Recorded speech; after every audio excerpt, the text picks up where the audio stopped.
Any objection? No objection, Judge. They're admitted. You may publish. Proceed. Thank you, Your Honor. Major Wright, when we left yesterday, you had discussed with us the bullet defects that were in 102, that southwest corner of the room, correct? Yes. And how they had gone across the hallway. Correct. And so now we are moving to State's Exhibit 164.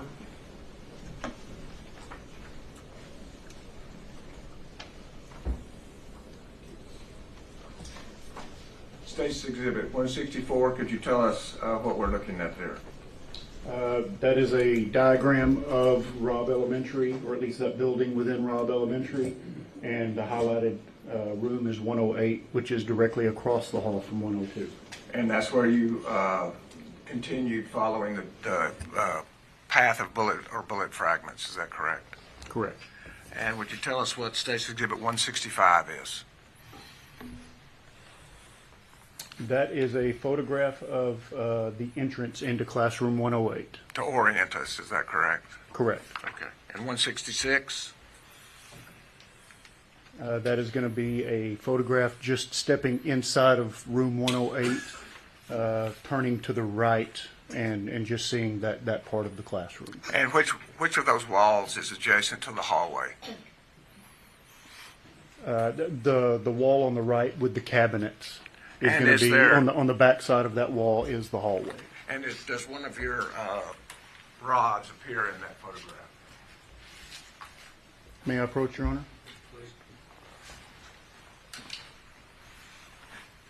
You're going to see one of our flight path rods right here coming through this wall. Thank you. And 167?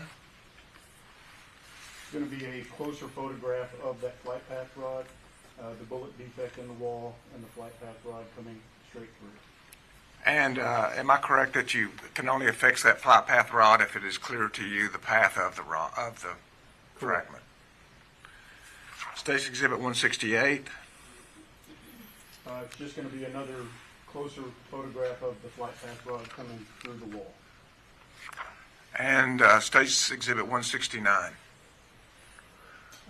That is going to be a photograph of standing kind of close to the door of the classroom, looking back toward the windows on the opposite side. So to orientate the jury, it would be if the bullets had come in this window originally in room 102, gone through that wall, through the hallway, through that wall.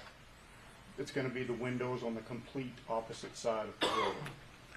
And where did you find, if you did, a defect in that photograph? You can see it's kind of hard to see right here, but I do get another photograph later, but it's going to be where the bullet comes in and hits these blinds right here on that window. And Exhibit 170? It's going to be a closer up of the bullet defect. This is going to be one of those sticky adhesive markers that we use to identify it. That's going to be the bullet defect going into the blind. And Exhibit 171? Closer photograph of where the bullet struck the blind. And 172, is that even closer? Correct. And along with that defect, were you able to find any bullet or bullet fragments? Yes. Showing you Exhibit 173? Yes, the bullet is going to be down here as evidenced by this marker, number 15. 174? That is the actual bullet that came through. It came to rest on the windowsill. And is it a complete bullet or a fragment? It's pretty deformed. It doesn't look like it has a jacket. It looks like part of the core of the bullet, like a lead core. Okay, thank you. Now, was that the extent of the defects you found then in room 108? Yes. And what was the next room that you searched? I can't remember the exact number. It's going to Okay, be. well, let me just move to Exhibit 175. Okay, yeah, so it's gonna be room 104. And when you move from 102 to 104, does that mean there were no defects in 103? Correct. Okay. And so you took pictures of the defects and went to the rooms where there were actual defects? Correct. Okay. And State's Exhibit 176, is this an outside view of that room? Yes. And do you see flags in that photograph? Yes. Would you point those out? There's gonna be flags in the grass right here. Okay, and are they, were there defects in that window to the left of those flags? Yes. Showing you Exhibit 177, can you tell us what that is? That's gonna be a closer up, a photograph of that window. You can see where the glass is completely shattered in many of these places. You can see some of the, a couple of the trajectory rods placed in bullet defects coming from outside the window going to the inside. And would you talk to us about the bottom pane of the window? Well, there's not much glass there. It's completely shattered. Okay. And do you know what caused that shattering?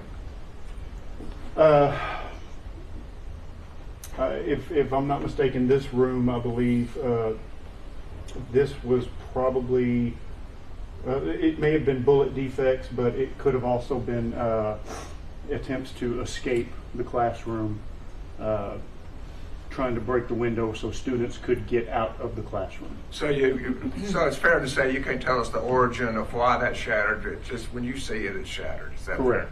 Fair? Okay. And your rods are also indicated there, indicating the path of the bullet through the window. Is that correct? Correct. And this is the room also, you can see these gaps over here. This window frame was removed. We found it that way. It was removed. To take these photographs, we had to actually place that window back into the window frame. So in a few minutes, we're going to see where the window is actually on the ground, but you had to place it in its proper spot. Is that correct? Correct. And you don't know why that happened, why the window frame was removed? No. And State's Exhibit 178? It's a photograph of classroom 104, the entrance to it. And Exhibit 179? It's just going to be a photograph inside, looking inside room 104. And do you recognize any of your yellow markers or yellow tints? I'm not sure what term you use. Yes, these evidence markers here on the floor. Okay. And is the window likewise in that photograph 179? Yes, this is the window frame that we saw earlier. We had placed it up here to take these photographs, but this is how we had originally found it. The window frame had been removed and was placed up. Showing you Exhibit 180. Can you tell us what that is? This is going to be, it's going to be damage to the blinds covering that window.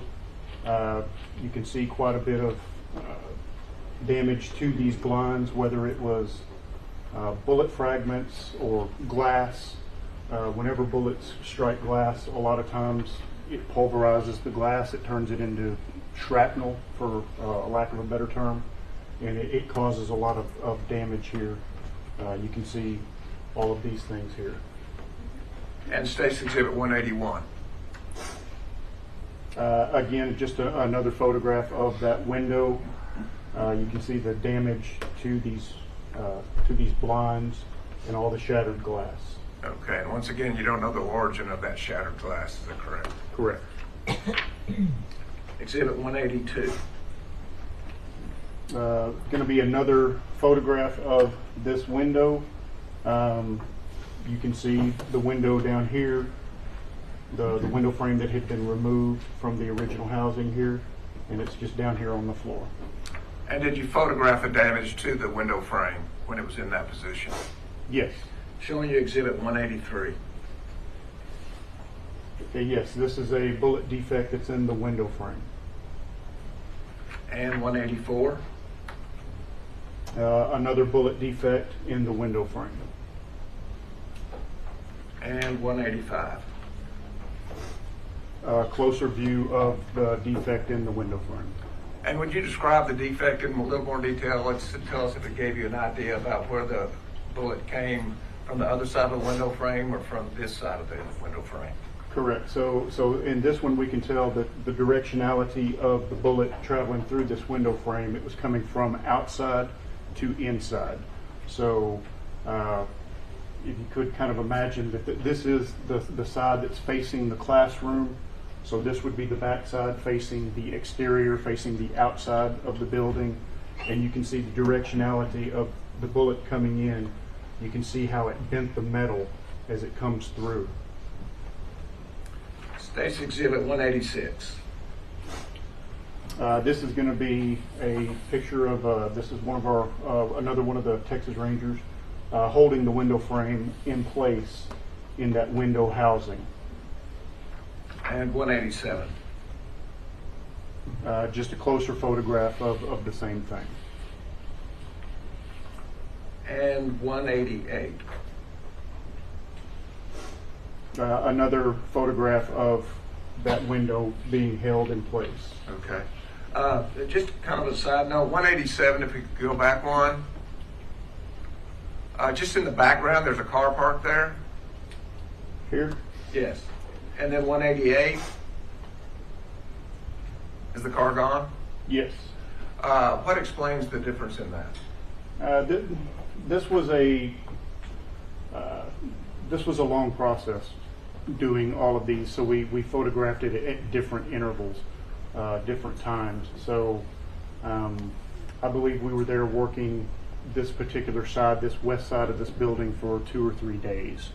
So at any given time during that 2 or 3 days, cars may have come and gone. We really weren't paying attention to those outside. We were just worried about trying to place this window frame back in its place and photographing and documenting first off how we found it, and then how the bullets would have entered this window. Thank you. And Exhibit 189. It's going to be a close-up of a bullet defect in the glass. 190. This is going to be a photograph of one of the bullet defects in the window frame. And also, does that tell you the origin, whether it's inside the room or outside the room? As far as direction, Yes, sir. yes, it shows that the bullet did come from the outside and coming to the interior of the window. You can see the directionality. You can see how the metal again bent around the bullet, and it shows the direction of the bullet. And Exhibit 191. It's going to be a closer view of the bullet defect. And the defect on the opposite side of that window frame, does it appear smaller than the defect on this side of the window frame? It does. And what's the explanation for that? When a bullet passes through a surface, depending on lots of factors, depending on the surface it's passing through, depending on the bullet itself, typically a bullet sometimes will expand as it goes through a surface like this. So as it went through the exterior coming in, this bullet, whether it was the bullet itself actually expanding or some of the shrapnel and some of the other stuff breaking off of the bullet, some of the bullet fragments, caused a much larger hole on this opposite side. So a bullet going through a soft object may maintain its integrity, but if it hits a hard object, it may expand and fragment. It could. I think there are a lot of variables with both of those, with the composition of the bullet and the composition of the whatever it's passing through. Fair enough. Exhibit 192. Just going to be another, this is one of the trajectory rods coming through a bullet defect, showing it passing from the exterior to the interior. And 193. Another photograph, another bullet defect with a trajectory rod showing the direction of travel from the outside to the inside. And is it slightly elevated also? Yes.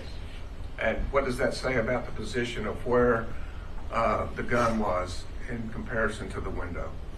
So this would indicate that the muzzle of the rifle, of the weapon, where the bullet was fired from, would have been a little bit lower on the outside. It would have been a little bit lower in elevation as it fired, and the bullet passed through, coming in and going at an upward angle into the classroom.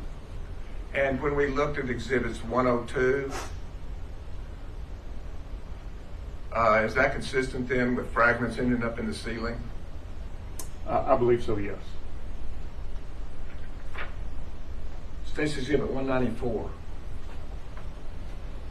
This is going to be a photograph inside the classroom, standing back by the window, looking back at the door, the entrance door, and you can see some of our evidence markers up here with some of the trajectory rods inside some of the bullet defects. Around the door here, you can see some of our evidence markers indicating bullet defects on that wall. So did you find that these defects were directly across from the window? Yes. And then we close in on those defects, is that correct? Correct. Showing you exhibit 195.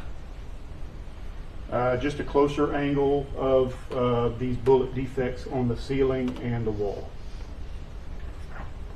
And 196.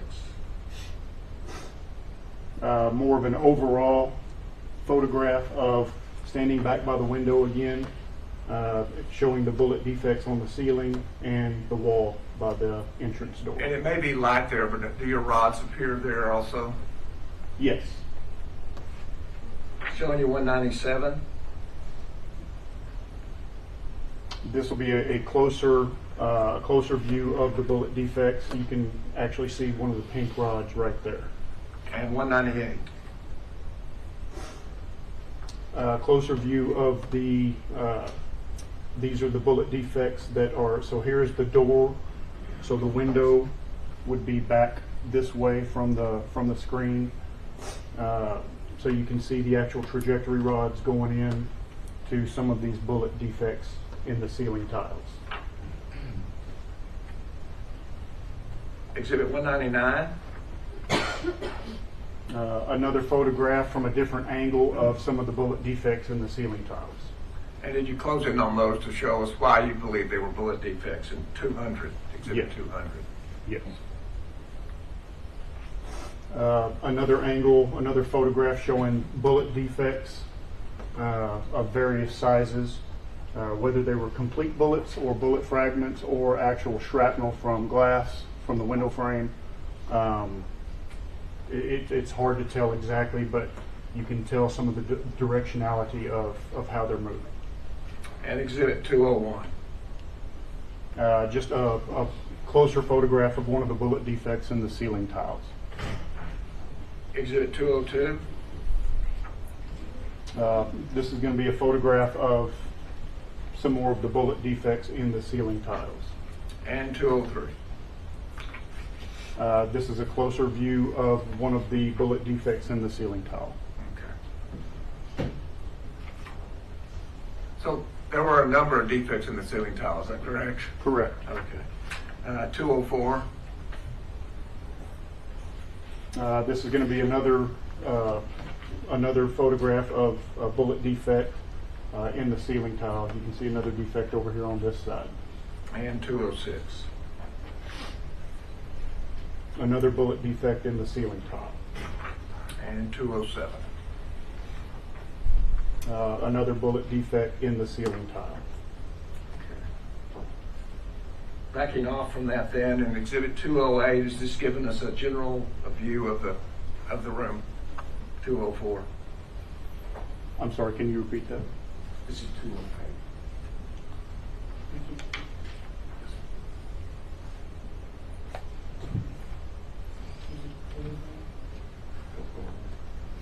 Thank you. Could you tell us what 208 is? As far as the classroom? Yes, sir. And do your yellow marker or tents appear there? Yes. And what is the purpose of those yellow markers or tents? These are going to be showing either bullet fragments or some type of shrapnel some type of object that came from whenever the bullets were fired into the windows. Would you take a second just to show us the tents that you see in that photograph? Yes, so there's number 12 right here.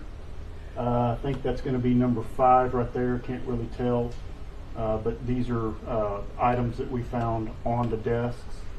Over here, there's going to be, closer to the window, there's going to be more evidence markers indicating bullet fragments or some type of shrapnel that we thought was related to the bullets coming in through the windows or the window frames. And Exhibit 209, does that show some of those markers better? Yes. And would you show us where those are? Yes, these are the markers closer to the window that we just saw in the previous photograph.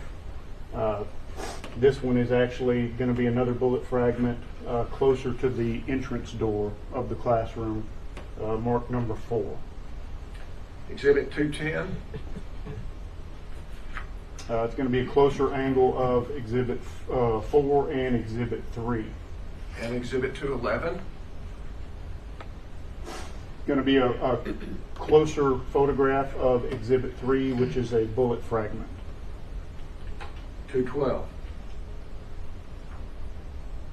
Just a photograph of Exhibit 4, which is going to be another apparent bullet fragment. and 213, is that a close-up of that? Yes. 214, Going to be evidence marker number 5 with an exhibit right there. and is 215 a close-up of that? Yes. And what is, So at the scene, it was kind of hard to differentiate right offhand whenever we were right there on the scene. So could this have been shrapnel from one of the mini blinds, or could it have been shrapnel from the window frame, or could it have been a bullet fragment? We weren't sure at that exact moment, so we went ahead, erred on the side of caution to mark it as just an item that obviously should not have been there, and it came as a result of the bullets passing through the windows or the window frames. so whether it's bullet fragment or shades or the aluminum frame, it's a piece of metal that's flying through the air of room 104, is that correct? Correct. And 216, It's going to be just another view of some of the evidence markers next, closer to the window. and 217, It's going to be evidence markers number 6 and number 7. And we're going to see a piece of either bullet fragment or shrapnel here. and the same 218, as does that here. close up on number 6? Yes. And from looking at that, can you tell the origin of that? In hindsight, it looks more like a piece of the mini blind, maybe a piece of shrapnel that came from the bullet defect, but at the time we didn't know if it was a piece of a metal jacket coming from one of the bullets or if it was a piece of the mini blind. Thank you. 219, It's just a closer photograph of it. and 220, It's going to be evidence markers number 7, number 8, and number 9. and marker 8, is that next to a paper airplane? That's what it looks like, yes. Exhibit 221,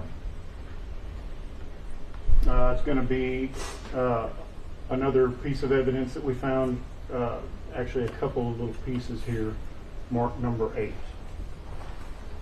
and 222,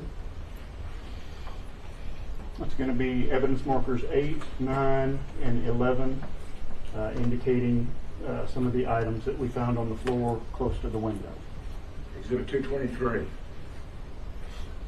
It's going to be another piece of debris, whether it's shrapnel or a bullet fragment, closer to the window. 224, This is going to be just a photograph of evidence markers 9, 10, and 11. We actually had to pull this bookcase out to see that, and obviously this is the window frame. The window would have been in this location over here.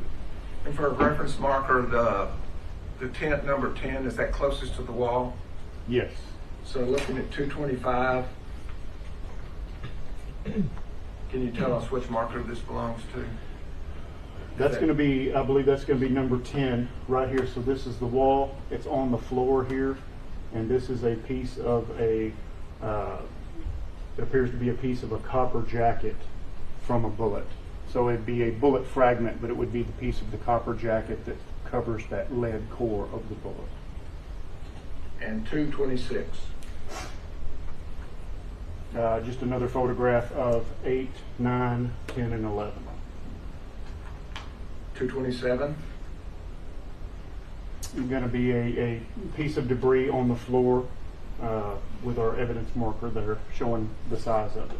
228. It's going to be this is a photograph of the desk area. This is going to be the entrance door into the classroom. So to orient the jury, this photograph would have been taken closer from the window area, looking back toward the door, and evidence marker 5 and 12 on these desks. 229. It's going to be a close-up of exhibit number 12. And then 230. It's going to be a piece of debris, either a jacket or a piece of mini blind, some type of shrapnel that was found on the desk. And 231.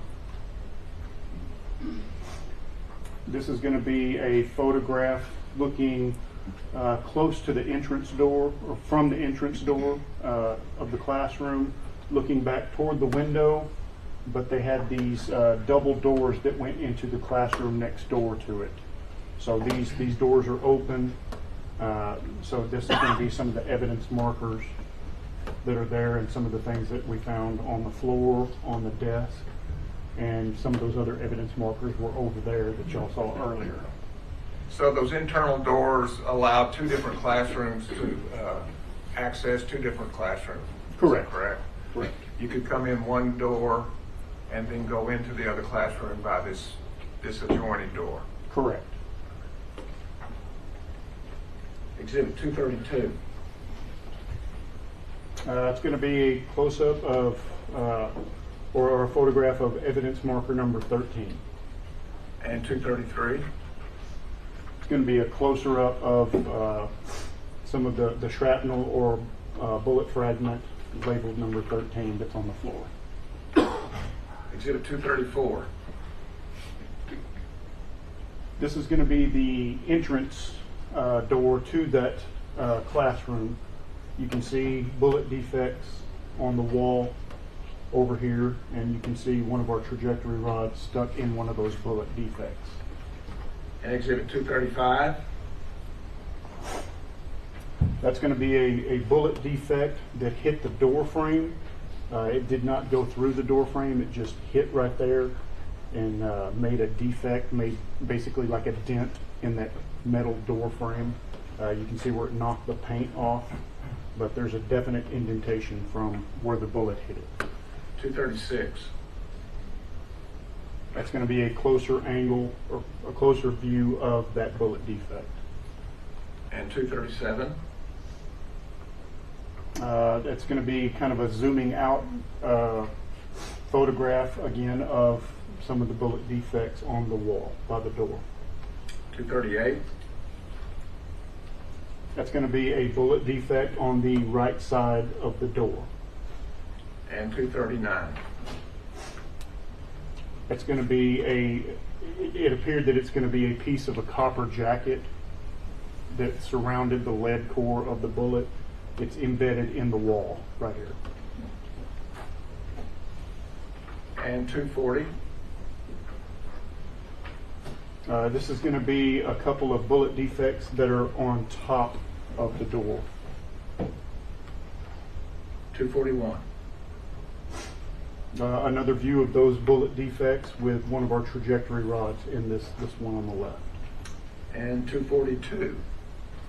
If we now move to the hallway. Yes, this is going to be bullet defects that are outside the door. So to orient the jury again, if the windows are on the exterior of the building, going to the door that's on that wall, this is going to be in the hallway on the opposite side of that wall. You can see where one of the bullets came through, created a defect right here and right there. And did you, well, let me just show you 243. Is that a close-up of that defect? Yes. And can you tell directionality from that defect? Yes, it's coming from exterior, through the windows, through the classroom, through the wall on the opposite side into the hallway. Exhibit 244. This is going to be one of our trajectory rods going through that bullet defect, coming from the classroom into the hallway. Showing a slightly upward angle once again. Correct. 245. This is going to be a trajectory rod coming from that bullet defect, and it caused that bullet defect on the ceiling. So this is the wall in the hallway, and this is the ceiling in the hallway. So that bullet came through the wall and made a bullet defect right there on the ceiling. And does 246 show then the defect in the ceiling? Yes. And did that conclude then your investigation as to the room 204 and the defects that went through that room? Yes. So did you next move to room 105? Yes. Showing you State's Exhibit 247. Okay, this is a diagram of the building again. Room 105 is highlighted in yellow here. And was there any defect from outside to inside in room 105? I believe there were. You did. Let's go through that. 248. Could you tell us what that is? Yeah, so this is going to be a photograph from outside in the hallway of room 105, and we have a bullet defect right there. And 249. So this is going to be a view of room 105 from the area of the entrance door, and you can see some of our evidence markers here. Okay. And is there a window there that is not in its complete form? Yes. And do you know how it was destroyed? I wasn't there when it happened, so I don't know exactly. Okay. And how many markers came out of room 105? Just these two? Just these two. Exhibit 250? I guess I'm closing up on the window there at that point. Yes, that's going to be a view of it's going to be that window there, but our evidence markers are going to be right here on this TV stand. And what is in front of that window? That is a bookcase that's been turned over. And if it were upright, could you access the window? No. And if it's knocked over, could you access the window? Yes. Exhibit 251. That's going to be a photograph of the TV stand with our two exhibits, our markers. Exhibit 252. It's another photograph of the TV stand with our evidence markers. And Exhibit 253. That's going to be a closer view of evidence marker number 1. Here's the TV, and it's on the TV stand. And Exhibit 252? No, 254, excuse me. It's a closer view of a bullet fragment that was found on this TV stand. And 255.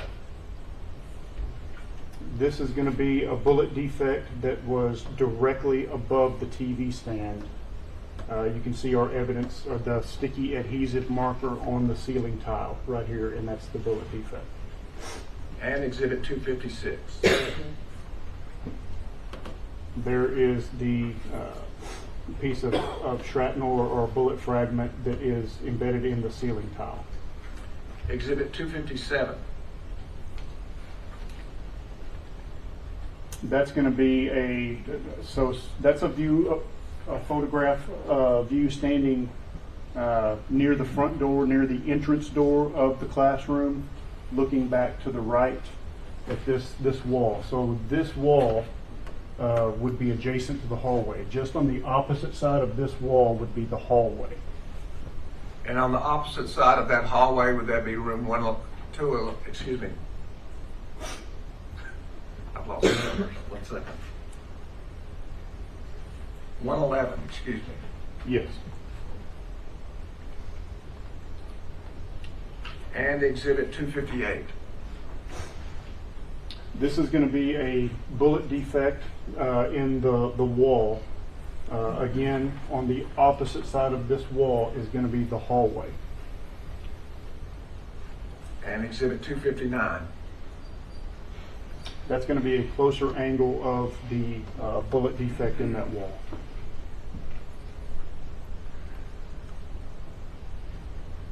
And Exhibit 260.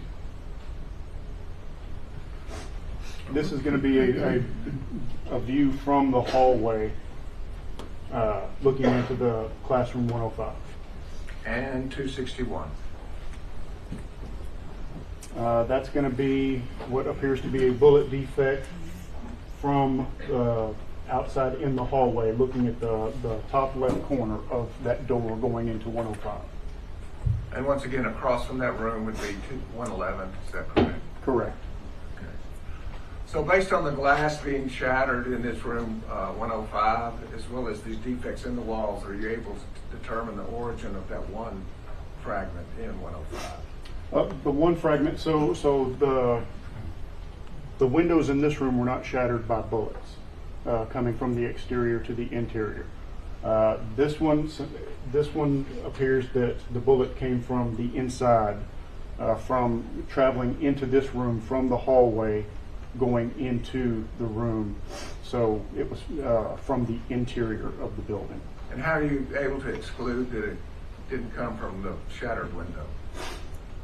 Because there were no bullet defects that we found in the window Itself. Okay. Pass the witness. Have a seat. Thank you. Yes, sir. Ranger, we briefly shook hands yesterday, right? Yes, sir. Okay, well, my name is Nico Hood. I represent Adrian, one of 3 lawyers who represent Adrian. You've done this before. You've testified, so I'm just going to jump right in. Sure. Okay. You're obviously qualified as a trajectory analyst, correct? Yes. Okay.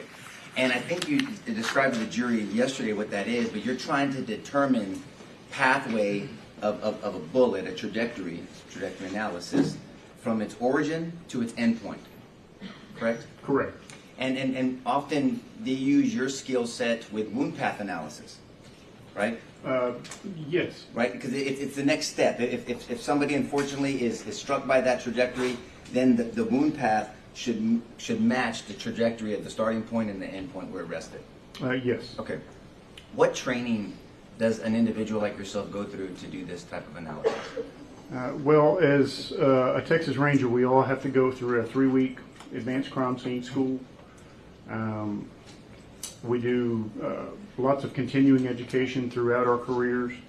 One of the schools that I went to was a 10-week course of study at the University of Tennessee, the National Forensic Academy. That included shooting reconstruction, and those are the main, I guess, the main educational courses that I've been through. Okay. And I think you said it on direct. I mean, this is not an exact science. Are you talking about what, tracing the path of a bullet? Yes, sir. I'm sorry, bad question. Yes, sir. Tracing the path. Bullets do weird things sometimes. I know you yes. just said that yesterday. They do. And so they're educated guesses. Yes. And you said it can go in a million different directions. Once it hits something, bullets are just, they do things that are weird. They can, Often unexplainable. yes. Okay. So now I want to direct your attention back to what you did there. And so you did this analysis. Is this the extent of what you did during your assignment or your duties of what you were given? Are you talking about at Robb Elementary? Yes, sir. Rob, from the rooms that you looked for evidence, that's all you did? I did a few other things there, but that was my main assignment. Did you have anybody assist you in this endeavor? There were some other rangers that assisted, yes.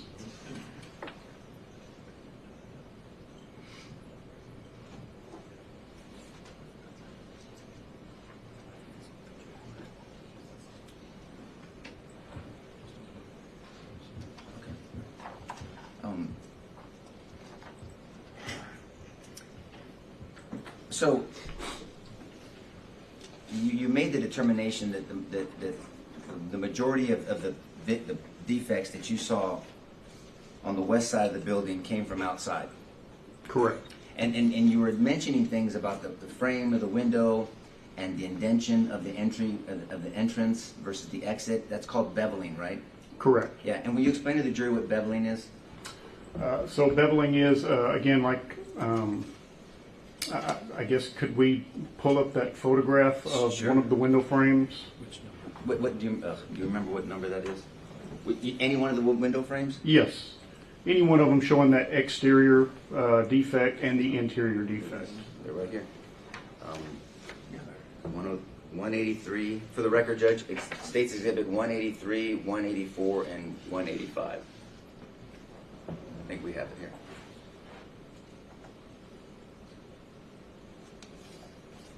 That's 183, Ranger. That will work. Your Honor, may I approach the screen? Yes, sir. So, in this one, if the bullet were to come from the exterior of the window, so from this side of the window coming out, this is an exit defect. So as it passes through this, surface, it makes the entrance defect and the exit defect. It bends the metal, like I talked about earlier. It doubles it out. So kind of makes it to where you can tell the direction. As the bullet passes through this surface, it bends the metal coming out. And so, thank you, sir. You can have a seat. And so, an entrance defect is smaller and cleaner. Is that a fair statement? Generally speaking. Yes, sir. Generally, and then an exit defect is usually larger and not as clean. Correct. I mean, irregular, I guess is the better word to use. Yes. Okay.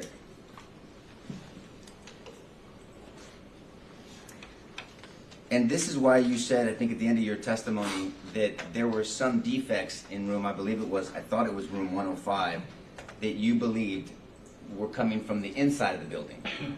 Yes. And when you use those trajectory rods, they're trying to trace back. So you're kind of start from the end point. You have to know where the entrance and the exit is, or the beginning and the ending. And you're trying to connect those lines together, and that's why that rod needs to be straight. Correct. You can also use a laser. Yes. When does someone like you decide when to use a laser or a rod? I could have used a laser here. There were so many bullet defects. But you can use a laser at any time during this process. And that's just more of a preference? Yes. Is one more reliable than the other one? Well, lasers are obviously, they're going to be straight. Rods, you do have a little bit of play in them. Sometimes we have the plastic cones that you can put inside of a bullet defect that the trajectory rod will fit in, so it kind of centers it more in the bullet defect itself. And on two different occasions, at least that I heard, you talked about the trajectory of the bullet going through a window, through a classroom, through a hallway, or into the ceiling. It kept traveling. Correct. Is that correct? And so when you see what appears to be the end of the trajectory, it could have kept going. You never know, right? Unless, I'm sorry, if you... What I'm saying is, if you saw a defect in the ceiling tile, you obviously don't know, the bullet kept going. You didn't find the actual bullet. Some of those, yes. There were some defects up above the ceiling tiles.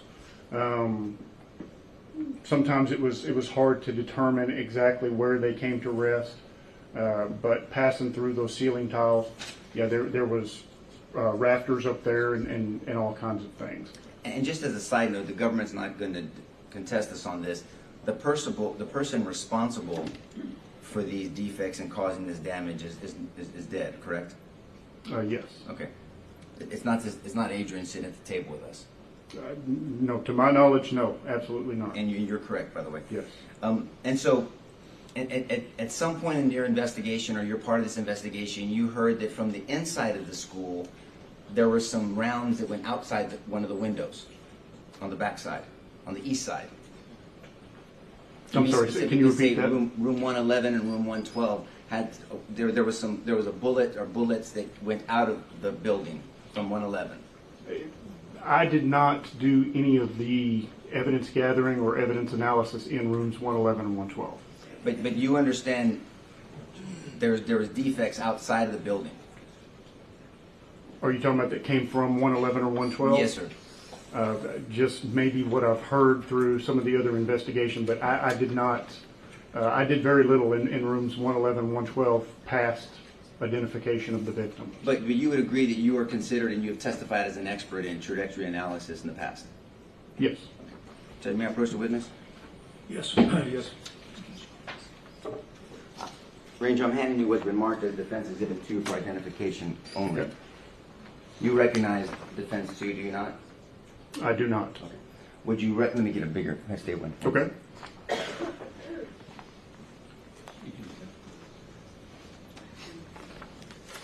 Thank you, Jason. I'm also showing you, Ranger, State's Exhibit 1. Now, this is Robb Elementary. Okay. Do you recognize it? Okay. Yes. She has the typo of his Oh, I'm sorry. And this is the west side of Robb Elementary. Yes. And this would be considered the south side. Yes. And this is the east side. Yes. And then room 111 roughly, this is the state's Mm-hmm. exhibit, but is in here, room 111 and 112 on the east side. Yes. And these are what they call wings of the building. These are extra buildings on the campus. Yes. And you might not know, but they're lettered from A to E. This would be Echo E, correct? I'll take your word for it. Yes. Okay, yeah, well, they're lettered. Thank you for that. I appreciate that. And so on Defense Exhibit 2, this is a close-up of what? Would you agree that's a close-up of a defect? Regardless of where it's at, that's a defect. It appears to be, yes. Okay. And did you do the analysis on Defense Exhibit 2? I'm sorry, Defense Exhibit 2 defect. I did not.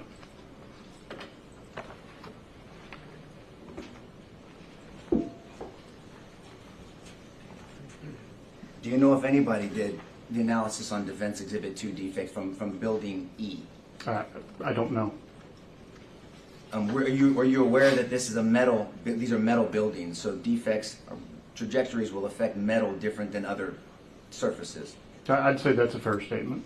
And metal is metal is not a cover. I mean, it's more concealment. It's not going to protect you from a bullet. Depends on what kind of metal. Are you talking about like the thin metal building? The thin metal buildings, yes, sir. Yes, I would agree with that. Judge, this time we'd like to offer into evidence Defense Exhibit 2. Any objection? I don't believe he'd been able to identify it. He said he didn't work on that defect. He didn't see it. If they're offering it just to say it's a defect, I have no objection. Well, yeah, they're going to want it in later, I'm sure, so we want it in. I don't know, do you have an There's no objection. All right, it's admitted. Can we publish it to the jury, Judge? Yes. Okay, so that defect right there, if that were to be on the top part, because that's where the electrical is, on the top part of Building E, then excuse me, you testified earlier that whenever there's a defect up higher, usually the source of that trajectory is lower, correct? I think it depends on each circumstance, I mean, depending on what other evidence is present to indicate that the muzzle of that weapon would have been lower. Sure. I mean, obviously, if somebody was in a building shooting down, that could be a possibility, Yes. right? But there are no buildings higher than this structure around Robb Elementary that you recall. That I can recall now. So if somebody is on the ground and the muzzle is lower and shooting up, then the defect would be higher on a building. Generally speaking, yes. Right.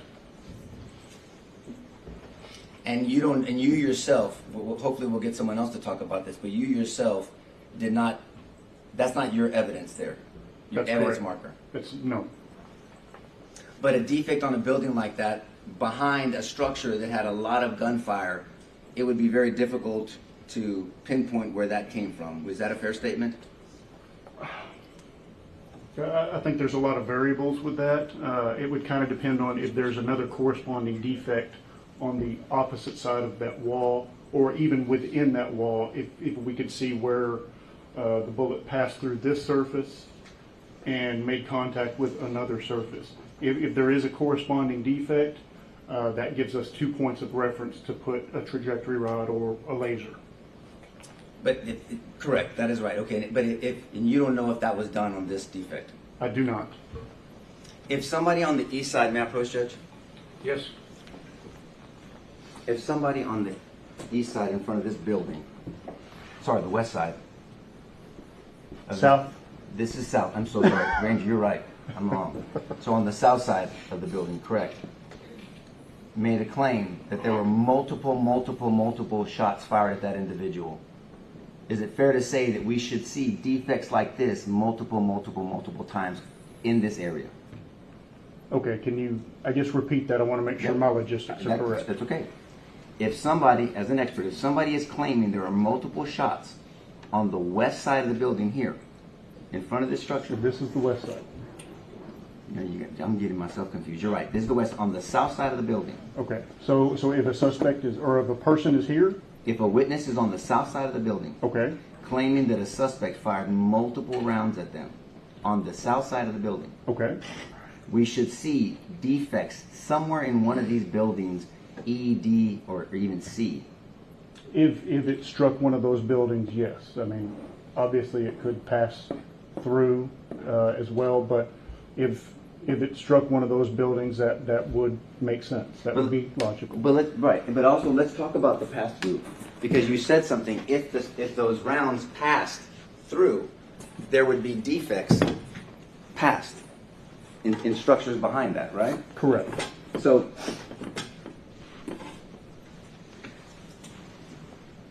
in my initially confusing example, sorry about that. If somebody was on the south side of Robb Elementary and made a claim that a suspect shot multiple rounds at this individual, we should see defects here. And that you said initially, yes. Possibly, Possibly. yes.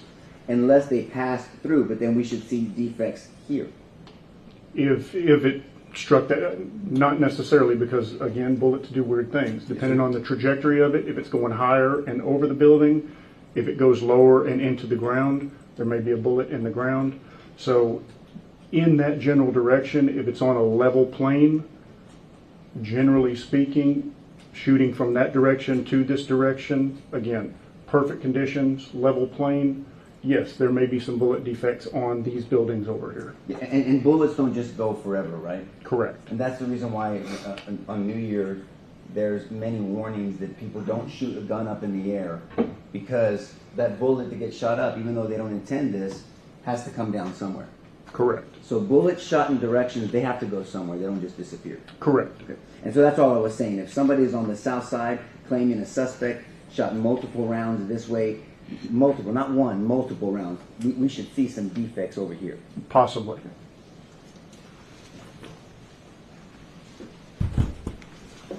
I want to direct your attention, because I think the government asked you a little bit about where some shells were laid. Hold on one second, Ranger, I'm sorry.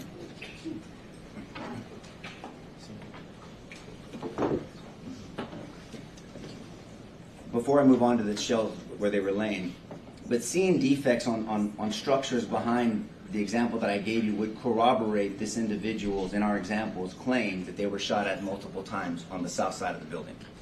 If that were a bullet defect that you showed me, yes, that would lend credence to Not that one particularly. I'm just saying, if in my example before that, we talked about an individual making the claim that there were multiple shots at them. There should be, if there were defects in the structures behind that person, that would corroborate the person's claim that they were shot at multiple times. If those defects were present, yes. Yes, sir.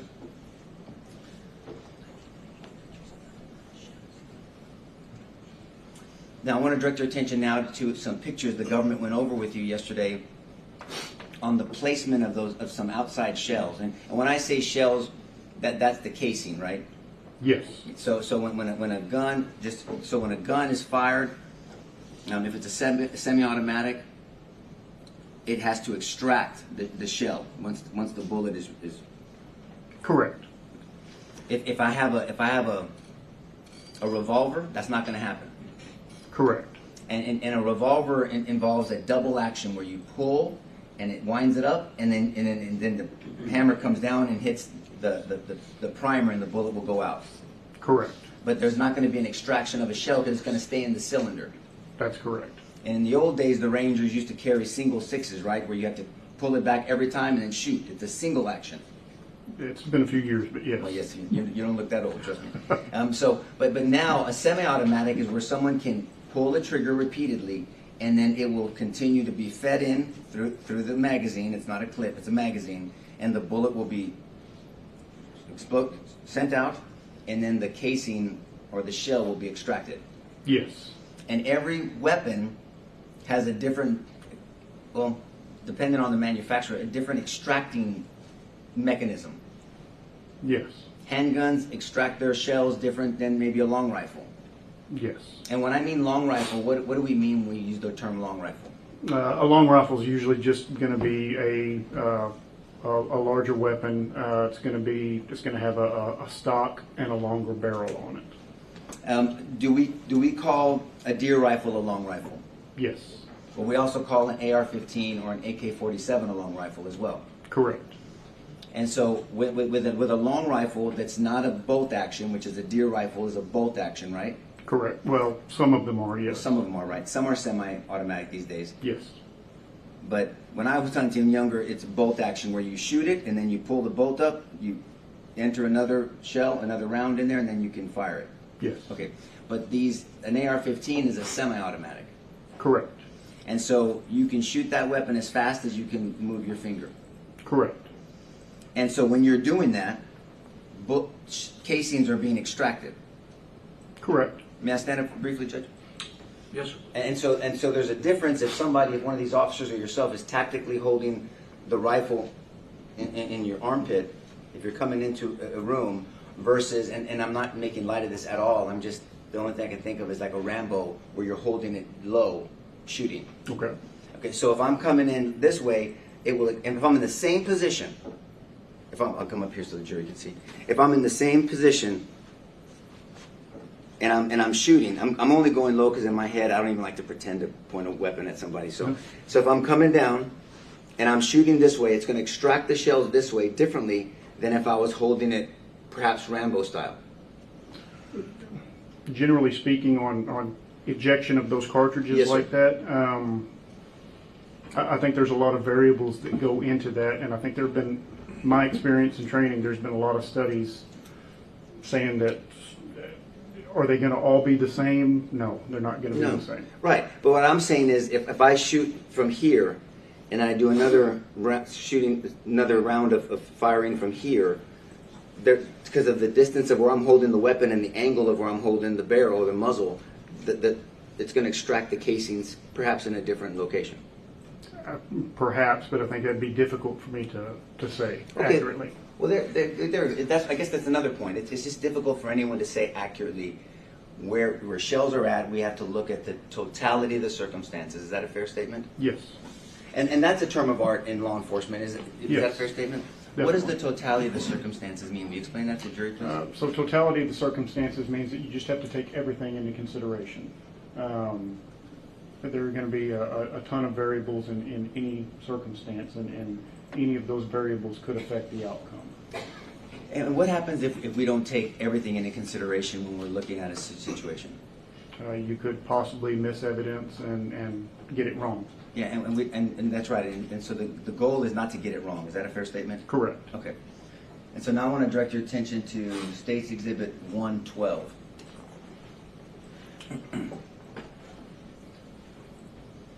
May I approach, Judge? Yes. And so this is the west side of Robb Elementary, Yes. and then this is the south side of Robb Elementary. Correct. Okay. And then we can see there's these AC units here, correct? Yes. And so if someone is behind the AC units and somebody was shooting from behind this fort, those AC units would be, depending how strong they are, either cover or concealment for sure. It could be, yes. Will you explain to the jury what the difference is between cover and concealment? So cover and concealment, it's a term that we use whenever we're talking about basically trying to get out of the way of a bullet. If I had a sheetrock wall between me and someone who's shooting at me, that would be more cover, that would be more concealment rather than cover. Cover is if it were a brick wall, like a cinder block wall, something that a bullet couldn't pass through, that's good cover. A sheetrock wall, that's going to be concealment. I'm hidden, but that bullet can still go through that surface. So the concealment is you're concealed, so it's harder for me to aim at you. Cover means you're protected. Correct. In a fair sense. So if somebody was shooting here, and give me some hypotheticals, Okay. then that person, if there was someone behind these AC units, I would have to stand out. If that shooter would have to stand out over here into the grass to get a different angle and line of sight. I think that's fair. Yes. We explain to the jury what line of sight means. Line of sight just basically means what you can see. Right. And and that's one of so you don't ever shoot at something you can't see if you're trying to safely shoot, correct? Correct.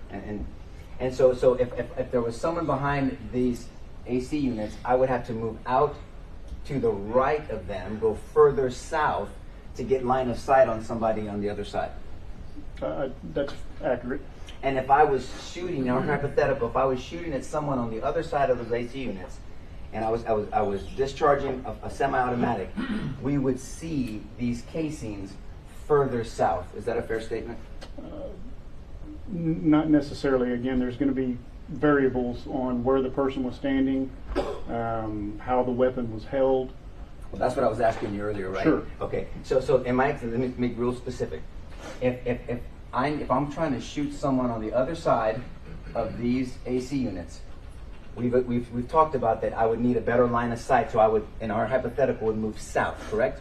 Correct. In our hypothetical, if I moved south to shoot, what evidence, if you were trying to prove that I shot at that person, what evidence would you look for of me shooting at that person behind the AC units? Of course, cartridges, the ejected cartridges are going to tell the general area where someone is. One step at a time. That's Okay. right. So that's my point. If I was further south, you would see ejected cartridges even more south.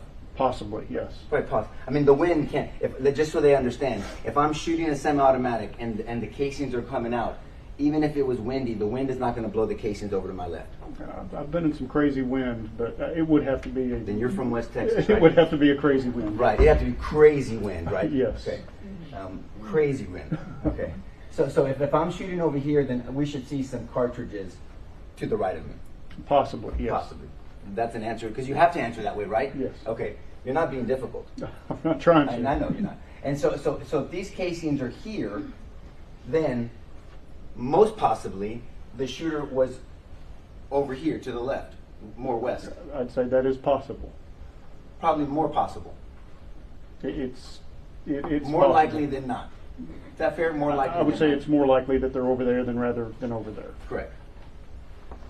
And in your knowledge, there were no casings found further down south. Not to my knowledge.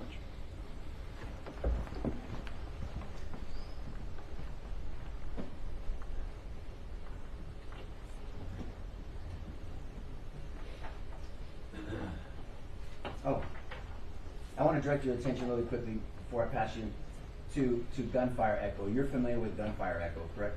Yes. We explained to the jury what gunfire echo is? Are you talking about in reference to how it comes off of Yes, sir, exactly. buildings? Yes, sir. Depending on how many buildings are around or your particular surroundings, it's just an echo. It's just like if you yell, there's going to be an echo. If there's gunfire, there's going to be an echo for that as well. And may I approach, Judge? Yes, sir.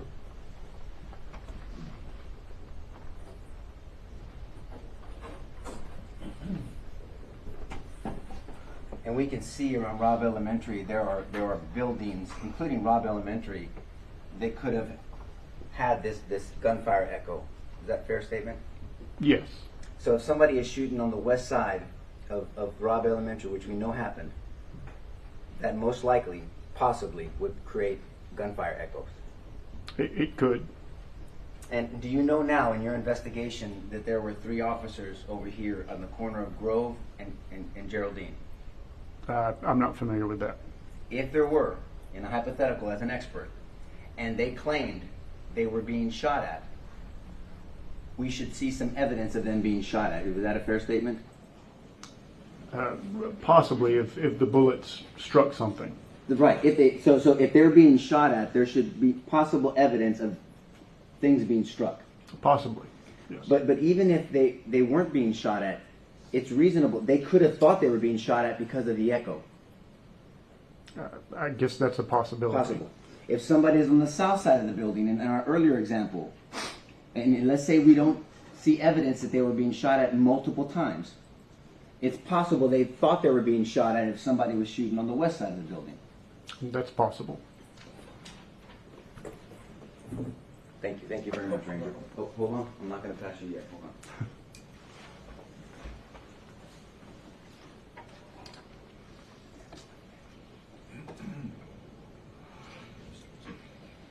But in general, echo can distort location of a shooter.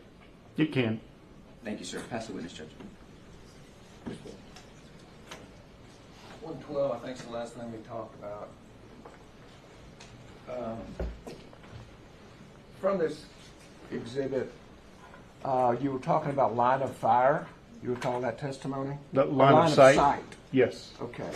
From the foreground or the bottom of this photograph, Exhibit 112, do you see the 2 black police cars? Yes. And would you point those out? Here's your marker still there. Your Honor, can I approach the screen? Yes, sir. There's going to be one right here. Going to be one right here. And is there a building behind that first Yes. vehicle that you pointed to? Building right here behind this patrol car. Is that in a line of sight? Yes. And to the right of that, been described as a playground. Over here? Yes. Is that in the line of sight? From this area? Yes. Yes. So if you're holding a gun could be shot down that line of sight into the playground, into that building, or in the direction of where those 2 white police cars were. Yes. Thank you. That's the witness. And in your investigation, you can stay right there, yes, sir. In your investigation, you had not heard of, or you did not see yourself or collect any evidence of gunfire at the playground or at the pavilion. Correct. I did not. So there are no defects in the playground. There's no defects in the pavilion, correct? That I don't know. I did not examine those. I didn't collect any evidence over there, but I didn't go over there to look. But you've not even heard of any evidence being collected over there. I have not. Thank you, Ranger. Pass the witness, Judge. Mr. Turner, what else? No further questions, Judge. Okay. See, subject to recall, either side. Not by us. No, Judge. Okay, Ranger, you are excused. The rule has been invoked, so please don't discuss the case until you're aware it's over. Yes, Your Honor. All right. Thank you very much.